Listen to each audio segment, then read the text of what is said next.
Bonsoir et bienvenue dans cette nouvelle vidéo et ce nouveau décor en compagnie de Joe et Kratos. Et au moins ce soir vous êtes sûr de qui est Kratos et de qui est Joe. Comme vous avez pu le remarquer, on a changé de décor, ne vous en faites pas, on le verra un petit peu mieux quand on racontera les threads. Donc n'hésitez pas à nous dire en commentaire ce que vous en pensez, ça nous fera toujours plaisir, que ce soit en positif ou en négatif d'ailleurs.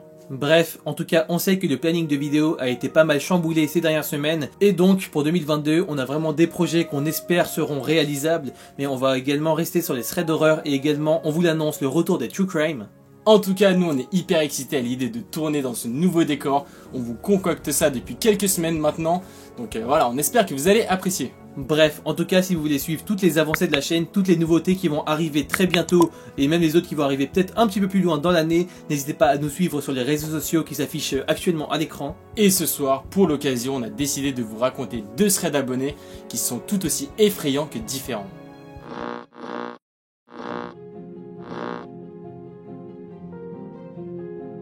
La première histoire nous est racontée par Manon sur Instagram. Avant toute chose, elle nous précise que de premier abord, cette histoire n'a pas l'air forcément très flippante, mais vous verrez, la fin est quand même très surprenante et elle fait froid dans le dos. Toute cette histoire se passe quand elle a 10 ans. À cette époque, Manon vit dans un tout petit village et elle a 10 ans. Et elle vit dans cette maison avec son frère Hugo qui a 12 ans, sa sœur Clara qui a 8 ans et ses parents. Et les faits sont là, ils vont bientôt déménager. Et pour fêter l'événement et avoir des adieux mémorables, Manon, son frère et d'autres potes, une dizaine de potes environ, décident de s'acheter des pétards. Bon, c'est pas des pétards très dangereux, c'est des trucs pour gamins quoi. Pour l'occasion, ils décident de se rendre dans un parc qui se trouvait dans le village et il n'y avait pas grand monde dans ce parc. Au loin, ils voient qu'il y a un homme, il y a 2 femmes et il y a une poussette. Jusque-là, rien d'anormal. Bien entendu, la bande de potes est respectueuse, ils décident donc de se mettre le plus loin possible de ces gens pour les déranger le moins possible. Une fois un petit peu isolés dans ce parc, ils commencent à ouvrir plein de paquets de bonbons, des chips, du coca, plein de trucs qu'ils avaient achetés à ce moment-là, et voilà, ils se mettent bien entre potes. Mais ils ne sont pas venus pour ça, ils sont venus pour faire péter les pétards, et donc c'est ce qu'ils vont faire. Et au moment où enfin ils le font, ils voient au loin les 2 femmes en train de hurler. Malheureusement, ce n'est pas tout, parce que l'homme qui les accompagne, qui est plutôt mince mais qui est assez grand, se met à courir et à foncer vers eux. En voyant ça, toute la bande de potes va bien entendu se mettre à courir aussi, sauf que l'homme a une trentaine d'années, il est bien plus imposant, il court bien plus vite qu'eux, et malheureusement il attrape donc Hugo. L'homme dans une colère noire le projette à terre et il commence à l'insulter de tous les noms. On va pas vous dire tout ce qu'il lui a dit, mais il lui dit clairement des propos qui sont disproportionnés, on vous le rappelle que Hugo il a 12 ans quand même. Manon assiste à cette scène impuissante et du haut de ses 10 ans, elle est terrorisée, elle ne sait pas quoi faire. Heureusement, quelques instants après, l'homme se calme et il décide de repartir de là où il était. Encore complètement terrorisé et sous le choc, Hugo et toute sa bande vont finir par repartir et rentrer chez eux. Une fois s'être remis un peu de leurs émotions, la bande de potes va finir par se dire que ce n'était pas si grave et ils vont donc aller chez un ami, mais Hugo, lui, a vraiment envie de rentrer chez lui. Manon et le reste se dirigent donc vers la maison de leur ami et à ce moment-là, la nuit commence à tomber. Et encore une fois, pendant qu'ils sont en train de marcher, ils vont remarquer au loin plusieurs silhouettes. Et les silhouettes, ils les reconnaissent bien entendu, il y a un homme, 2 femmes et une poussette, et malheureusement ils se rendent compte très vite que l'homme les a reconnus.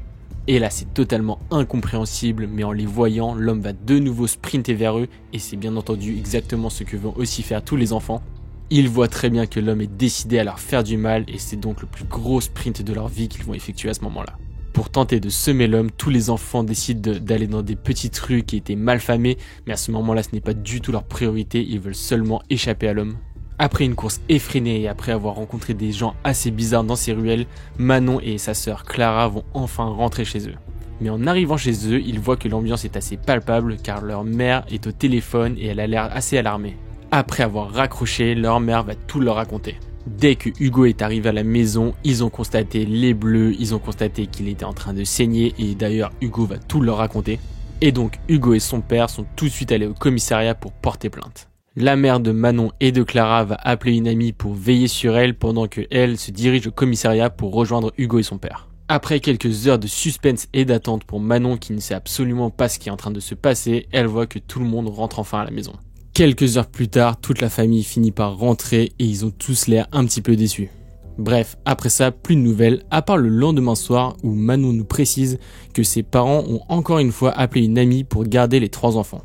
Ils vont leur dire qu'ils vont manger chez des amis, bref, rien de bizarre à ce moment-là, mais vous verrez, ça aura son importance plus tard. Ce qui l'a surtout marqué ce soir-là, c'est que très tard dans la nuit, son père et sa mère sont rentrés et ils étaient assez bizarres. En particulier son père qui avait l'air très apeuré et très stressé, ce qui ne lui ressemblait carrément pas parce que d'après Manon, il était assez bien bâti et c'était pas facile de lui faire peur quoi. Après ça, plus aucune nouvelle de cette histoire, jusqu'à il y a quelques semaines où Manon va découvrir une vérité qu'elle ignorait jusque-là. Déjà, elle apprend que le soir où ses parents étaient partis porter plainte, ça n'avait absolument rien donné parce que par manque de preuves, la police n'a rien pu faire. Et la deuxième chose qu'elle va apprendre, ça concerne le lendemain lorsque ses parents étaient censés être allés manger chez des amis. La vérité, c'est que très frustrés par cette affaire qui n'a pas été résolue par la police, les parents ont voulu la régler par eux-mêmes. Son père et sa mère ont donc réussi à retrouver l'homme et ils ont décidé de le confronter directement. Très vite, les choses commencent à s'envenimer, l'homme s'énerve, il n'assume pas du tout ce qu'il a fait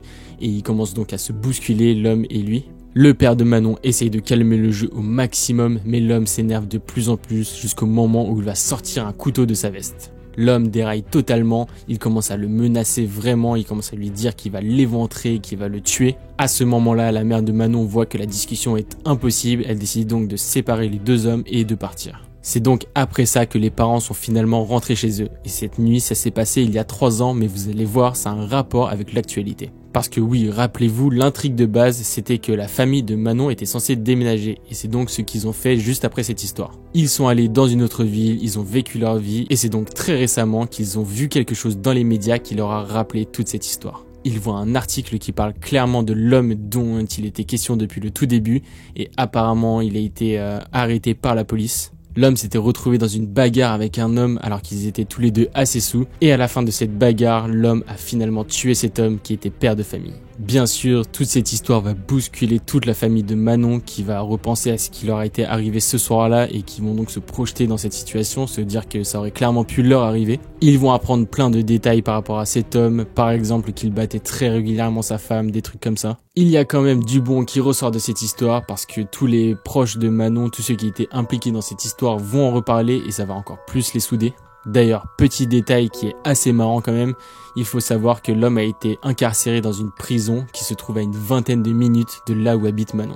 L'homme a finalement pris 30 ans de prison pour tout ce qu'il a fait, pour le meurtre et aussi pour avoir battu sa femme qui à ce moment-là était enceinte. Et il suivrait également un suivi psychologique. Toute la famille et tous les amis de Manon vont régulièrement porter un deuil pour l'homme qui a perdu la vie ce soir-là. C'était un homme qui était très apprécié en plus de tous les habitants et de toutes les personnes qu'il connaissait. En tout cas, Manon réalise maintenant tous les dangers que peuvent apporter une simple personne qu'elle avait pourtant croisée complètement au hasard.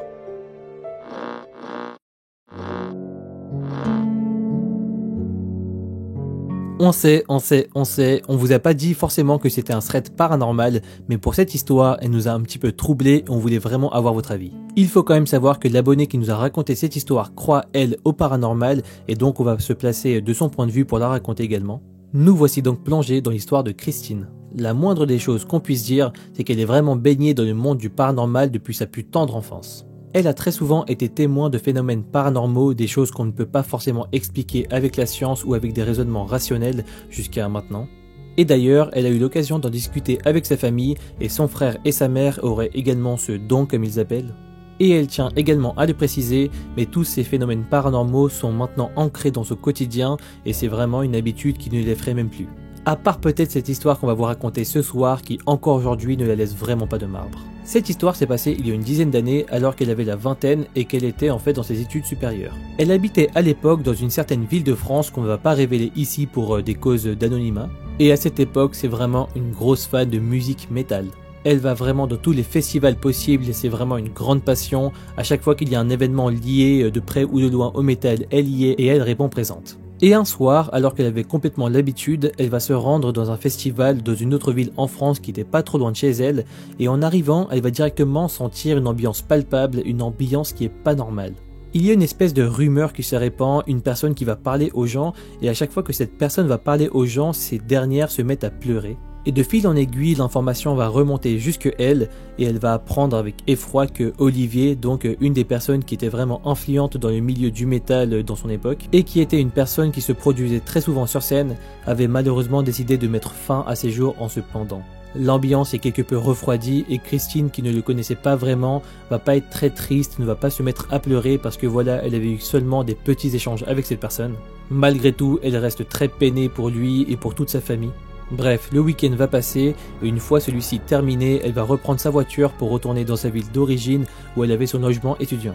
Christine arrive chez elle, tout se passe très bien, tout se passe complètement normalement, jusqu'au moment où elle se met au lit pour se coucher et elle commence à sentir une sensation très bizarre en elle. Elle sent les sanglots monter en elle et sans savoir pourquoi, elle se met donc à pleurer et elle se met à repenser à Olivier.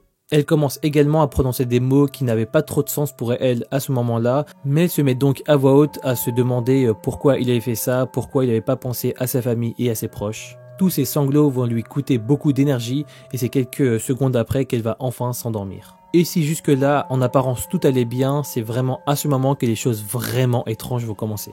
Il est 4 ou 5 heures du matin et Christine se réveille un petit peu en sursaut parce qu'elle sent une sensation très bizarre. En plus de cette sensation qui monte en elle, elle a la quasi-certitude que quelqu'un est en train de s'allonger à ses côtés sur le lit.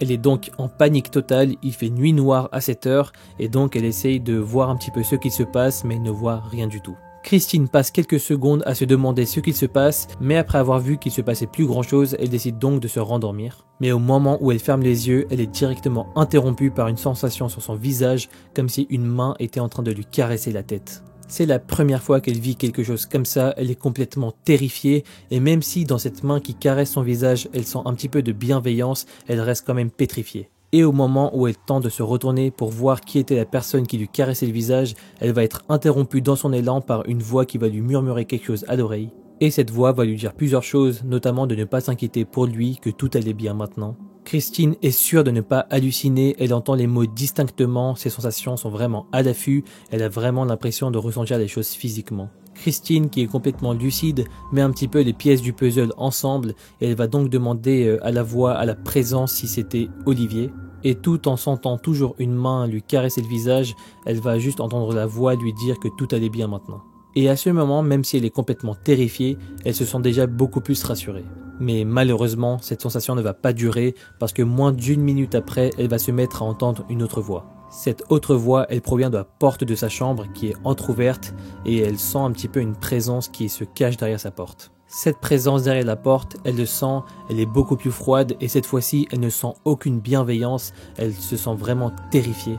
Très clairement, le ressenti de Christine, c'est que cette présence derrière la porte a l'air étonnée de la conversation qui vient d'avoir lieu. Elle a l'air étonnée que Christine arrive à sentir ces entités. Christine est vraiment pétrifiée, elle a beaucoup trop peur, elle va se mettre à fermer les yeux parce qu'elle avait trop peur de les ouvrir et de voir qui se cachait derrière la porte. Et là, ça devient un petit peu flou parce qu'elle ne sait pas vraiment si elle a entendu des voix ou si elle les a plutôt ressenties, mais une espèce de conversation va se lier entre les deux présences. La présence qui caractérisait Olivier va commencer à dire à la présence derrière la porte de partir parce qu'elle lui faisait peur. Mais la présence derrière la porte va dire qu'elle aimait ses bébés, que c'était un accident, qu'elle ne voulait pas. À ce moment, Christine, qui est au centre de tout ça, craque complètement, elle est complètement terrifiée et donc elle va complètement gueuler pour dire à toutes les présences qu'elle sentait dans sa pièce de partir. Et d'un coup, plus rien. Elle a vraiment l'impression que quelque chose a aspiré tout ce qui s'était passé quelques instants plus tôt, qu'il n'y avait plus aucune sensation de froid, que tout était complètement redevenu à la normale. Et après quelques heures où elle aura clairement du mal à faire la part des choses, elle va enfin réussir à se rendormir. Le lendemain matin, elle réussit finalement à aller à la fac et tout se passe complètement normalement jusqu'à la pause de midi. À cette époque, Christine a vraiment l'habitude de lire des journaux locaux qui sont à la disposition des étudiants pendant sa pause déjeuner. Et ce qu'elle va lire ce jour-là va complètement la terrifier. Une femme se serait malheureusement suicidée il y a 2 ou 3 jours sur une voie ferrée en voiture avec ses 2 enfants à l'arrière. Apparemment, les circonstances liées à cet événement seraient un petit peu floues car la personne qui s'était suicidée avait un profil vraiment atypique. Elle n'avait a priori aucun problème d'argent, aucun problème psychologique. Bref, les enquêteurs ne trouvent pas du tout la cause du suicide et Christine, en voyant la photo de la femme qui est affichée dans le journal, va être très mal à l'aise. Cette histoire va complètement bouleverser Christine qui va se mettre à en parler en fait avec sa famille qui avait un petit peu la même sensibilité. Et ils vont tous en tirer la même conclusion. Olivier serait donc venu ce soir-là pour rassurer Christine qui se sentait triste. Cette présence qui représentait une femme qui n'était pas forcément mauvaise faisait très peur à Christine et voulait raconter sa version des faits. Et Olivier aurait juste dit à cette présence de partir qu'elle faisait peur à Christine et que tout de même elle était assez dangereuse. Bref, en tout cas qu'on y croit ou qu'on n'y croit pas, c'est quand même super bouleversant et ça le restera très certainement encore très longtemps pour Christine. Et vous qui écoutez cette histoire, est-ce que vous savez réellement ce qui vous réveille en pleine nuit? Alors c'est clair, c'est vrai qu'on n'a pas forcément l'habitude de faire des threads paranormaux sur la chaîne. On sait qu'il y a certains d'entre vous qui sont plutôt sensibles à ce genre de thématiques et d'autres qui le sont beaucoup moins. Donc bien entendu, n'hésitez pas à en parler en commentaire, à faire des petits débats, même si tout doit toujours rester dans la bienveillance. En tout cas, encore une fois, nous on va vraiment vous l'annoncer pour 2022, on est ultra motivés, on est vraiment là pour vous proposer énormément de contenu, du contenu le plus qualitatif possible, donc vraiment on a besoin de vos encouragements, on a vraiment besoin d'avoir un retour sincère sur ce qu'on fait. On espère vraiment que vous allez apprécier tout autant que nous ce nouveau départ et cette nouvelle ambiance qu'on va essayer de vous donner. Normalement pour 2022, si les choses s'améliorent, on va essayer de faire un petit peu plus de contenu en extérieur, des choses vraiment originales. En plus de voilà, vous proposer les contenus que vous aimez tant, on va essayer de sortir de notre zone de confort. Donc comme d'habitude, n'hésitez pas à vous abonner à tous ces réseaux sociaux qui s'affichent juste là. Et on vous l'avait dit, c'était notre résolution et on va la tenir, on va mettre plus de contenu. Voilà, on va pas s'éterniser non plus, c'était Kratos et Joe, on se dit à la prochaine pour une nouvelle vidéo, ciao, Ciao. C'est une fin de tournage. C'est une fin de tournage.